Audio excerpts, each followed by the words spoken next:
దురదృష్టకరం. అది కొన్ని కారణాల వల్ల జరిగింది. దాంట్లో సమగ్ర విచారణ కూడా గౌరవ కలెక్టర్ గారు కూడా చేపించడం జరిగింది.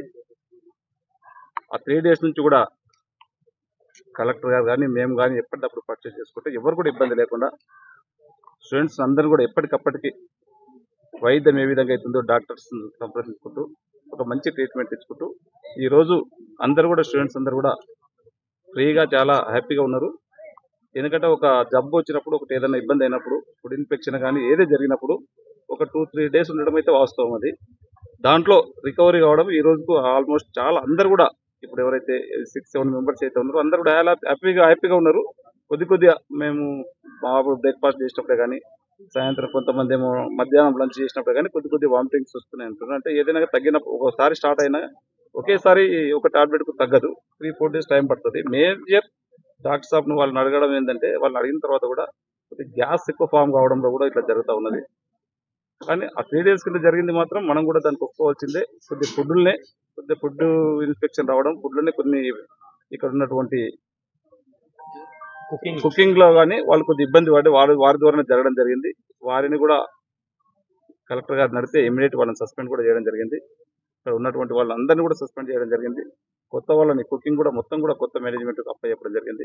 వార్డెన్ కూడా కొత్త వారిని నియమించడం జరిగింది. ఇటువంటివి మళ్ళీ కూడా జరగకుండా కఠినమైనటువంటి చర్యలు తీసుకుంటాం.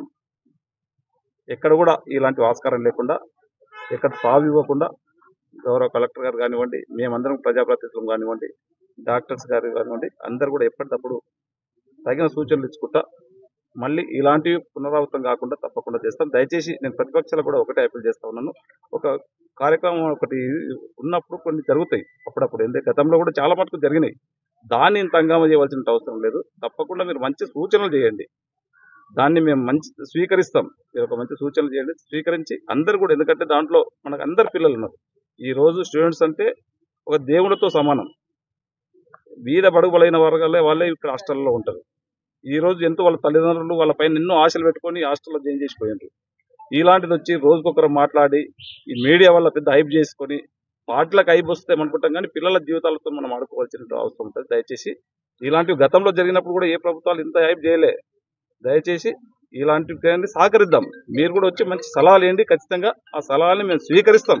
మేము విమర్శలాగా తీసుకోము. మీరు ఏ సూచనలు చేసినా కానీ మేము ఖచ్చితంగా ఆనర్ చేస్తాం. దాంట్లో మంచివి మీరు చేసినటువంటి సూచనలు మంచిగా మా స్టూడెంట్స్ కానీ మా హాస్టల్ విద్యార్థులకు కానీ మా మేనేజ్మెంట్కి మంచిగా ఉంటే ఖచ్చితంగా దాన్ని స్వీకరిస్తాం. మీరు మంచి సూచనలు ఇవ్వండి. దీన్ని మీరు తీసుకొచ్చి రాజకీయం చేస్తామంటే ఒకటి మంచిది కాదు.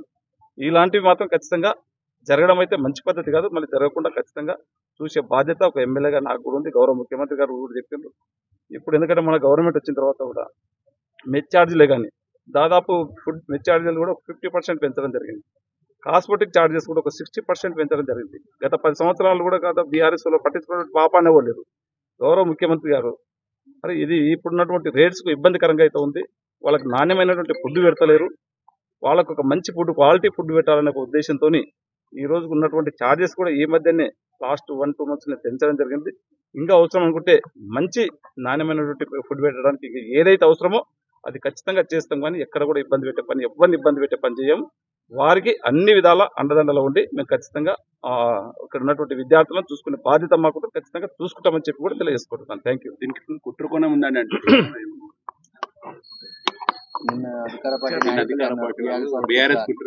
ఇక ఆమె ఏ యాంగిల్ అన్నది నాకు తెలియదు, ఎట్లా అన్నది ఏ విధంగా. ఇప్పుడు టోటల్ 130 మెంబర్స్ ప్రజెంట్ అంటే చదువుతున్న స్కూల్ అటెండెన్స్ లో ఉన్నారు.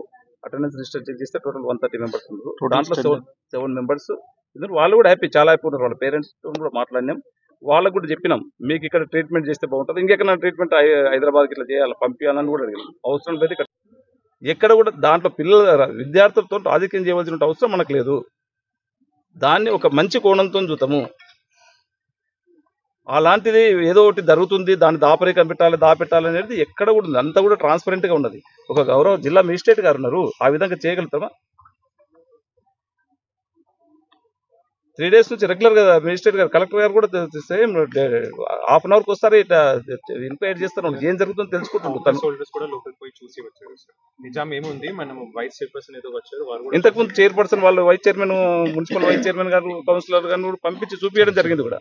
ఓన్లీ ఆఫీస్ హోల్డర్స్ లేకుండా అలౌ చేయలేదు సార్, బికాస్ మన గవర్నమెంట్ ప్రాపర్టీ. పిల్లలు కూడా సైకి దెబ్బతింది. ఏదన్నా వాళ్ళు దాంట్లో ఎక్కువ స్ట్రెంత్ పోయి నేను పోకపోతే ఒక రన్ నుంచి ఒక రింగా ఎక్కువైపోతుందనే ఉద్దేశంతో పంపడం లేదు. కానీ వాళ్ళు మన దగ్గర ఉన్నటువంటి స్టూడెంట్స్ కాపాడుకోవాల్సిన బాధ్యత ఉన్నది.